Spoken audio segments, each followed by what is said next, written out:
Hello friends, जय हिंद। आज हम लोग सीटेट जनवरी 2024 का जो पेपर 2 हुआ था उसका हम लोग सीडीपी वाला पार्ट कंप्लीट करेंगे, जिसके हम लोग 30 मोस्ट इंपॉर्टेंट क्वेश्चन पढ़ेंगे।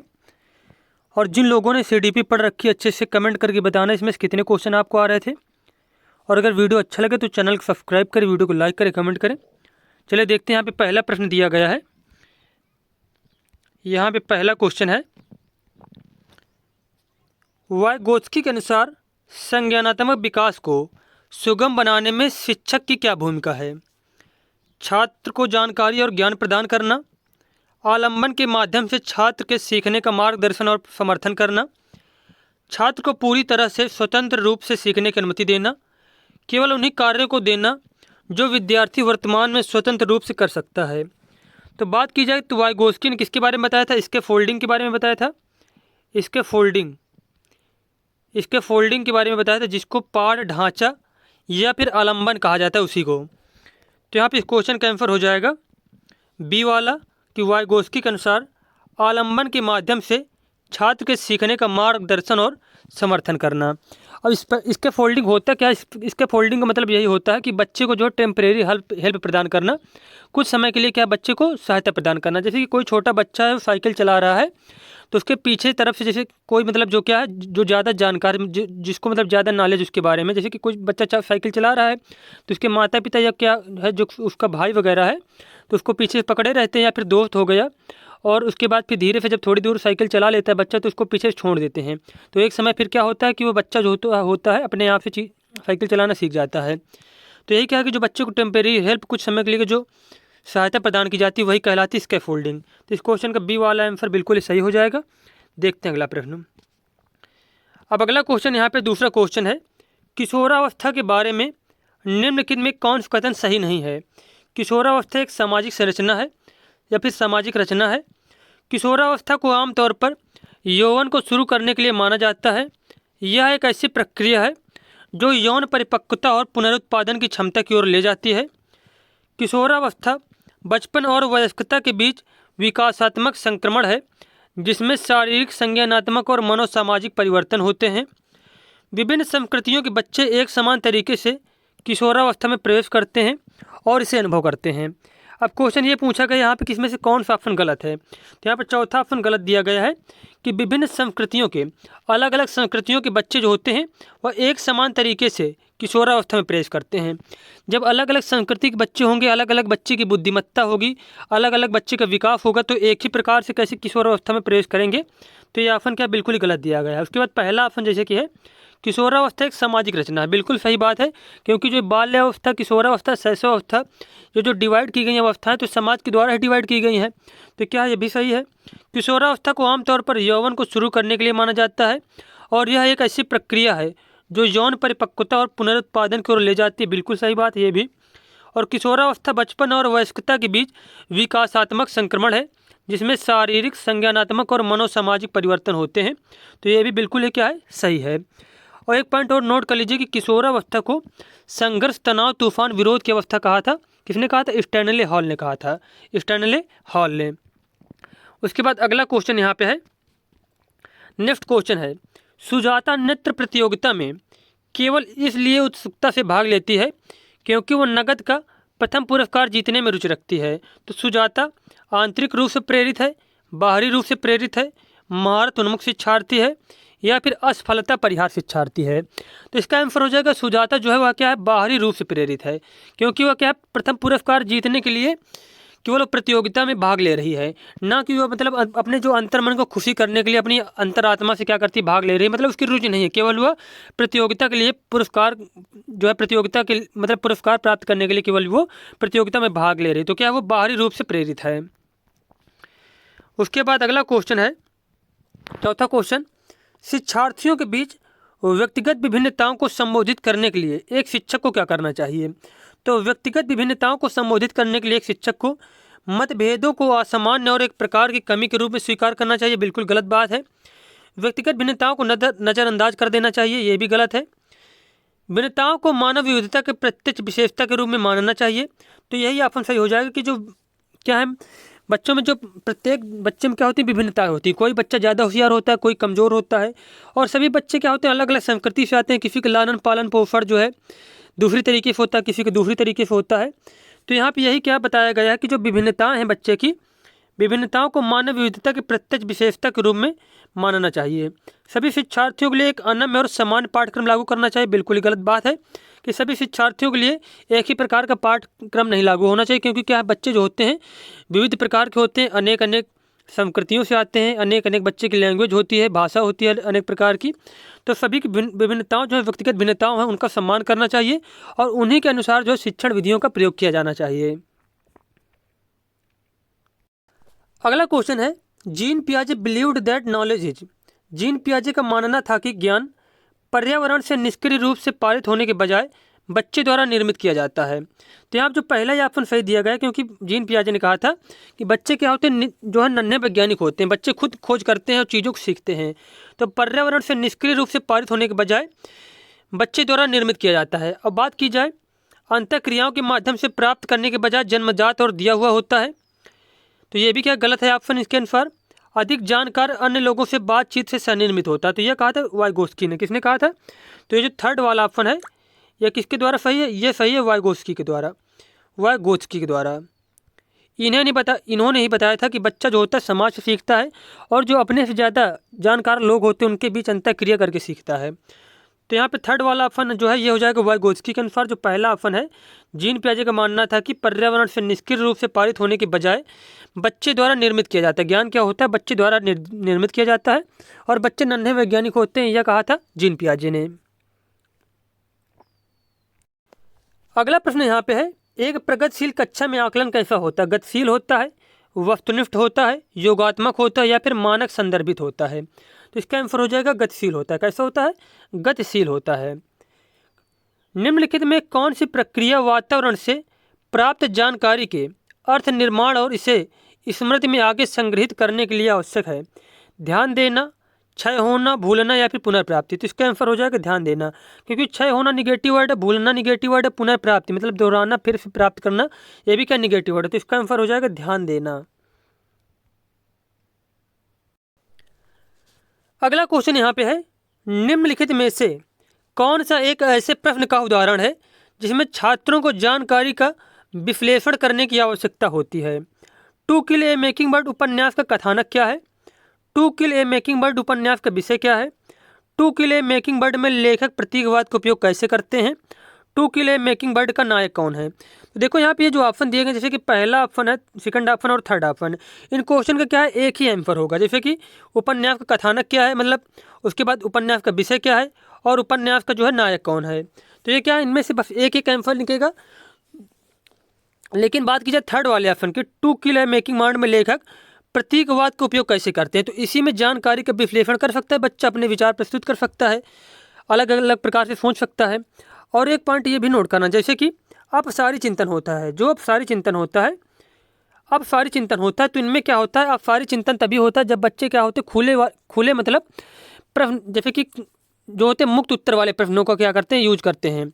उसके बाद जो बंद सिरे वाले प्रश्न होते हैं उनमें क्या होता है, एक ही आंसर होता है। जो खुले सिर वाले प्रश्न होते हैं, मुक्त उत्तर वाले प्रश्न, उनमें क्या होता है, एक क्वेश्चन के कई आंसर करते हैं, जो अपसारी चिंतन होता है।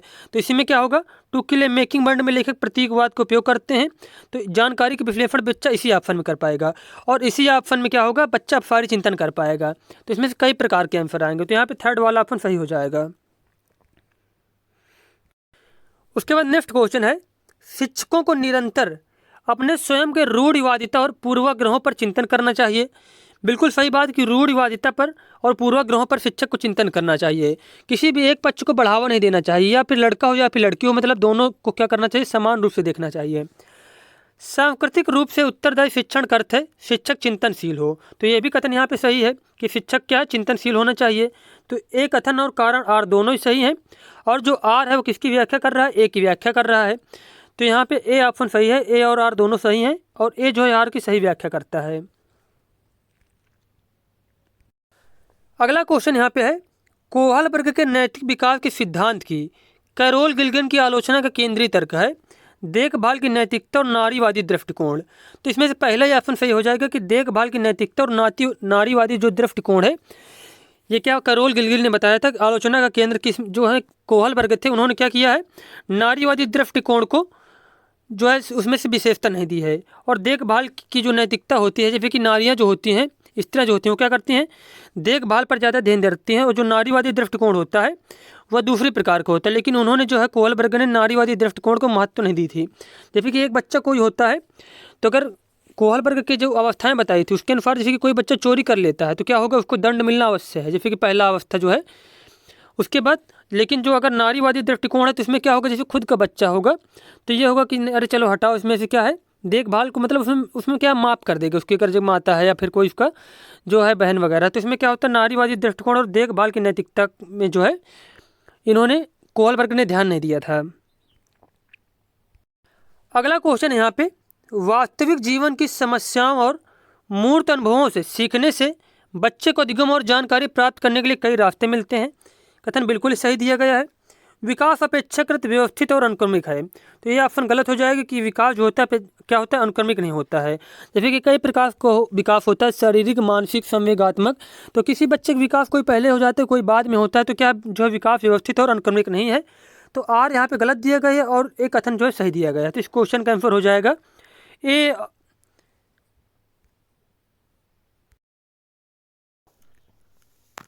अब यहाँ पे नेक्स्ट क्वेश्चन जैसे कि दिया गया है, वास्तविक जीवन की समस्याओं और मूर्त अनुभवों से सीखने से बच्चों को अधिगम और जानकारी प्राप्त करने के लिए कई रास्ते मिलते हैं, तो ये भी सही है। विकास अपेक्षाकृत व्यवस्थित और अनुक्रमिक होता है। क्या होता है विकास, और विकास के सिद्धांत भी कि जो विकास होता है निरंतर चलता रहता है, मतलब जीवन भर विकास होता रहता है, निरंतर तक सिद्धांत यही बताता है। तो यहाँ पे ये भी सही, ये भी सही, लेकिन जो आर है यह ए की व्याख्या नहीं करता है, तो इसका आंसर हो जाएगा ए और आर दोनों सही, लेकिन ए आर की व्याख्या नहीं करता है।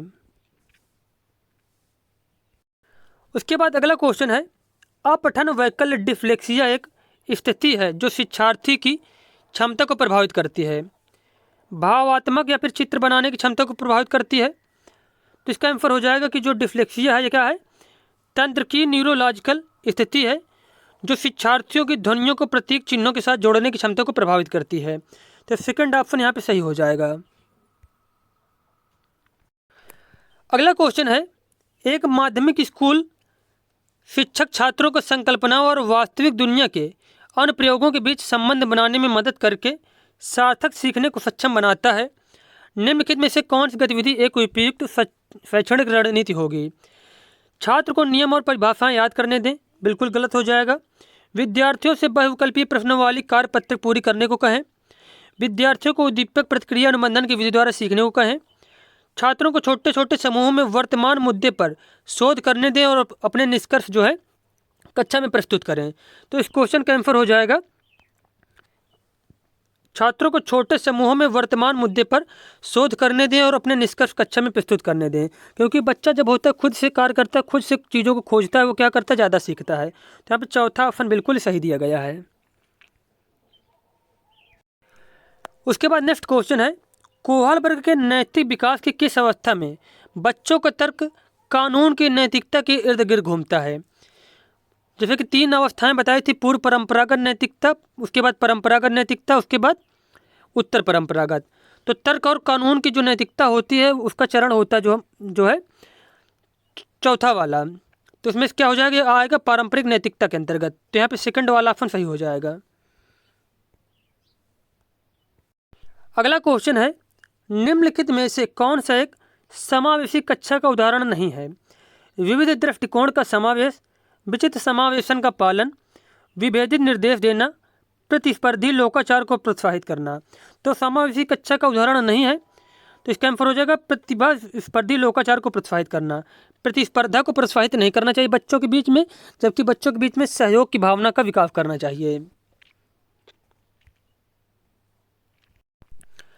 अगला प्रश्न है, रचनात्मक मूल्यांकन के लिए कार्य की प्रगति को दर्शाते पोर्टफोलियो एक प्रभावी प्रणाली है क्योंकि वे मूल्यांकन की प्रक्रिया में छात्रों को शामिल करते हैं, वे व्यक्तिगत छात्रों की प्रगति के बारे में अंतर्दृष्टि प्रदान करते हैं, वे मुख्य रूप से अंतिम उत्पाद की प्रस्तुति पर ध्यान केंद्रित करते हैं, वे छात्र अधिगम के ठोस सबूत पेश करते हैं। तो पोर्टफोलियो के बारे में यहाँ पे क्या जो सही ऑप्शन दिया गया है कि वे मूल्यांकन की प्रक्रिया में छात्रों को शामिल करते हैं, सही है। वे व्यक्तिगत छात्रों के प्रगति के बारे में अंतर्दृष्टि प्रदान करते हैं, ये भी सही है।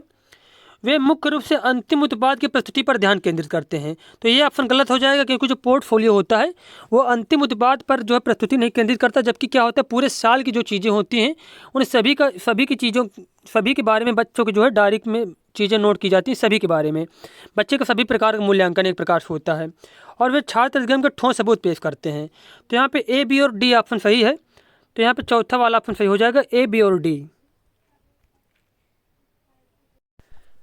अगला क्वेश्चन यहाँ पे है 17 नंबर, निम्न में से कौन सा एक महारत लक्ष्य अभिविन्यास का वर्णन करता है? दूसरों के साथ प्रतिस्पर्धा करने के लिए एक निश्चित स्तर के प्रदर्शन को प्राप्त करने पर ध्यान देना, किसी कार्य के लिए अपनी कौशल और समझ को सुधारने पर ध्यान देना, बाहरी पुरस्कार प्राप्त करने के लिए उच्च ग्रेड प्राप्त करने पर ध्यान देना, अपमान के डर से असफलता या सजा से बचने पर ध्यान देना। तो महारत लक्ष्य अभिविन्यास का यहाँ पे जो वर्णन करता है वो हो जाएगा किसी कार्य के लिए अपनी कौशल और समझ को सुधारने पर ध्यान देना। उसके बाद नेक्स्ट क्वेश्चन है, निम्नलिखित में से कौन प्रगतिशील शिक्षा में शिक्षक की भूमिका का सबसे अच्छा वर्णन करता है? शिक्षक कक्षा में ज्ञान और प्राधिकार का प्राथमिक स्रोत है। शिक्षक बच्चों को प्रयोग करने के लिए विविध सामग्री प्रदान करता है और आवश्यकता पड़ने पर आलम्बन प्रदान करता है। शिक्षक पाठचर्या मानकों का कड़ाई से पालन सुनिश्चित करने के लिए जिम्मेदार है। शिक्षक बच्चों को स्वतंत्र रूप से सीखने देता है और उनके सीखने में हस्तक्षेप नहीं करता। तो प्रगतिशील शिक्षा में जो है एक शिक्षक क्या है, शिक्षक की जो मुख्य भूमिका है, शिक्षक बच्चों को प्रयोग करने के लिए विविध सामग्री प्रदान करता है और आवश्यकता पड़ने पर आलम्बन प्रदान करता है। मतलब आवश्यकता पड़ने पर जहाँ पे बच्चों को ज़रूरत होती है, कुछ चीज़ नहीं आती है, तो क्या करता है, हेल्प कर देता है टीचर। तो यहाँ पे सेकंड ऑप्शन ही बिल्कुल ही सही दिया गया है। नेक्स्ट क्वेश्चन है, पाठ्य पुस्तकों और मीडिया में विभिन्न जेंडर का प्रतिनिधित्व कितना और किस तरीके से किया जा सकता है? जैसे महत्वपूर्ण प्रश्न पूछने में किसको प्रोत्साहन मिलेगा? तो इसका आंसर हो जाएगा जेंडर रूढ़ियों पर सवाल उठाना, जेंडर स्थिरता को मजबूत करना, जेंडर पहचान को मजबूत करना, या फिर जेंडर भूमिका की नम्रता के हतोत्साहित को। तो यहाँ पे 19 नंबर जो क्वेश्चन है, इसमें से अगर पूछा जाएगा विभिन्न जेंडर का प्रतिनिधित्व कितना प्रतिशत है, जैसे कि एक क्लास है तो इसमें अगर पूछा जा रहा है कि लड़कियां कितने परसेंट पास हुई, लड़के कितने परसेंट पास हुई, तो ये क्या है, एक प्रकार की जेंडर रूढ़िवादिता है। तो जेंडर रूढ़ियों पर सवाल उठाना।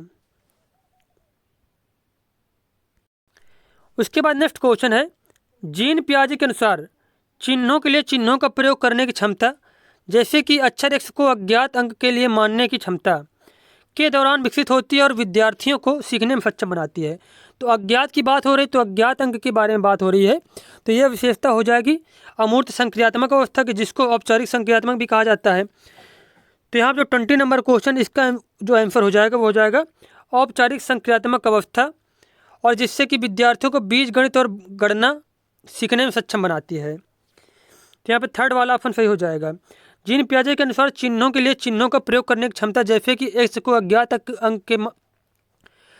अंक के लिए मानने की क्षमता औपचारिक संक्रियात्मक के दौरान विकसित होती है और विद्यार्थियों को बीज गणित और गणना सीखने में सक्षम बनाती है।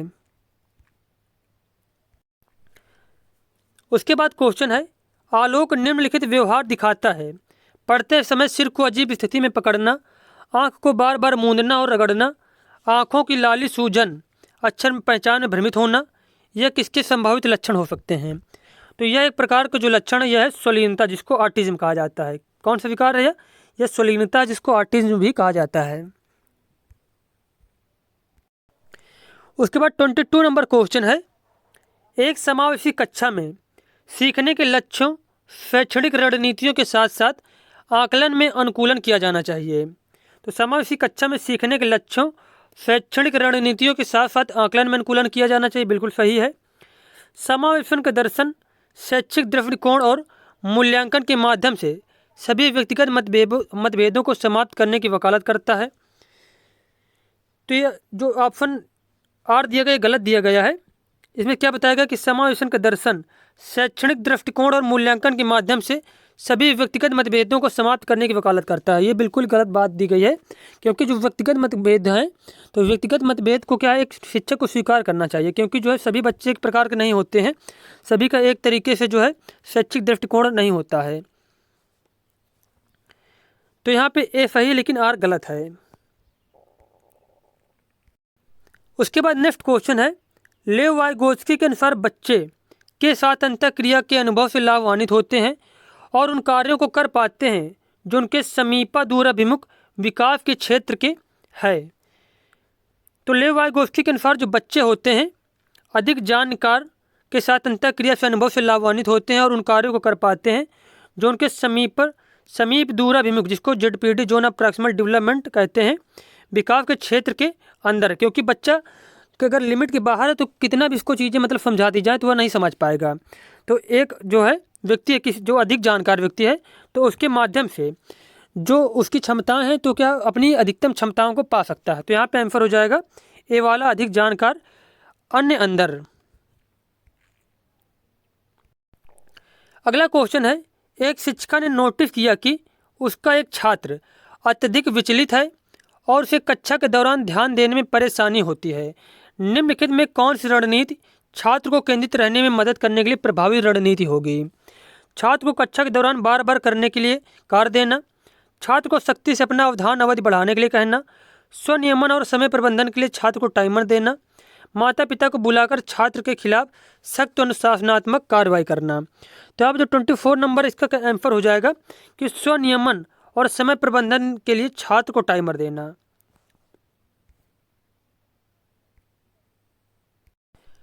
अगला क्वेश्चन यहाँ पे है, छात्रों के अच्छा प्रदर्शन करने और स्कूल में बने रहने की अधिक संभावना है यदि उनको अपने स्कूल से भावनात्मक लगाव है और ये मानते हैं कि उनका होना मायने रखता है। तो बिल्कुल सही बात है। अगर शिक्षक को क्या होगा, लगाव होगा स्कूल से और वो समझते हैं कि हमारा जो होना यहाँ पे क्या महत्वपूर्ण है, तो ज़रूर क्या करेंगे, अच्छा प्रदर्शन करने और स्कूल में बने रहने की अधिक संभावना है यदि उनको स्कूल से भावनात्मक लगाव है और मानते हैं उनका होना मायने रखता है। तो मतलब अगर वो समझते हैं कि उनका होने मायने रखता है और भावनात्मक रूप से लगाव उनको, तो ज़रूर वहाँ पे रुकेंगे। भावनाएं सीखने में महत्वपूर्ण भूमिका निभाती हैं। बिल्कुल सही बात कि भावनाएं जो होती हैं सीखने में महत्वपूर्ण भूमिका निभाती हैं। तो यहाँ पे कथन ए जो है कारण आर दोनों ही सही हैं। तो ए और आर दोनों सही हैं और ए जो है आर की सही व्याख्या करता है। उसके बाद क्वेश्चन है, निम्नलिखित में से कौन सा संरचनावादी अधिगम सिद्धांत का मूल सिद्धांत है? शिक्षकों के छात्रों को प्रत्यक्ष निर्देश और स्पष्ट मार्गदर्शन प्रदान करना। अधिगम तब होता है जब छात्रों को शिक्षकों से सही उत्तर और प्रतिपुष्टि मिलती है। छात्र अपने पर्यावरण के साथ सक्रिय संलग्नता के माध्यम से अपने ज्ञान का निर्माण करते हैं। अधिगम मुख्य रूप से एक निष्क्रिय प्रक्रिया जिसमें सूचना प्राप्त करना और याद रखना शामिल है। तो यहाँ पे पहला ऑप्शन, सेकंड ऑप्शन और चौथा ऑप्शन ये तीनों निगेटिव दिए गए हैं।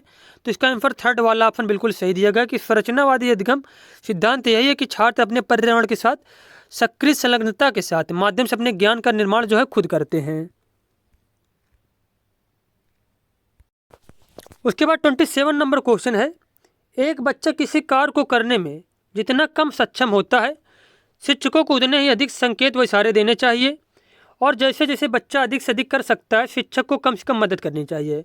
बिल्कुल सही बात है कि जब कोई बच्चा कोई कार्य नहीं कर पा रहा है तो उसको ज़्यादा से ज़्यादा हेल्प देनी चाहिए, लेकिन जब वही कार्य कर ले रहा है तो उसको क्या हेल्प कम कर देनी चाहिए। बिल्कुल सही है।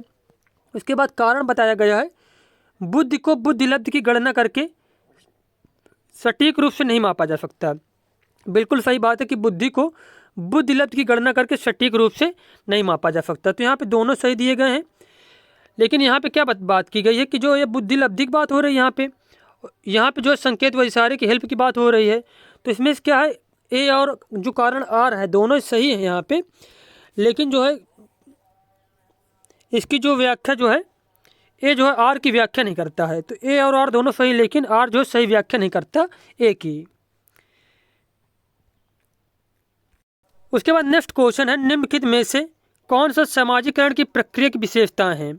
यह एक रेखीय प्रक्रिया है, यह एक जटिल प्रक्रिया है, यह एक बहुआयामी प्रक्रिया है, या विभिन्न संस्कृतियों में विशिष्ट रूप से होती है।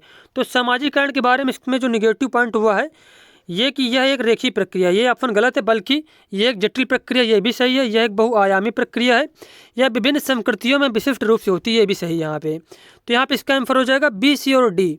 बी, सी और डी ऑप्शन यहाँ पे सही दिए गए हैं। उसके बाद 29 नंबर क्वेश्चन है, वह कोई उद्देश्यात्मक निश्चित क्षण नहीं होता जब कोई बच्चा मध्य बाल्यावस्था या किशोरावस्था में प्रवेश करता है, विकास प्रकृति में निरंतर होता रहता है। तो यहाँ पे क्वेश्चन दिया गया है कौन सा सही है और कौन किसकी व्याख्या नहीं करता, जैसे कि या फिर व्याख्या करता है।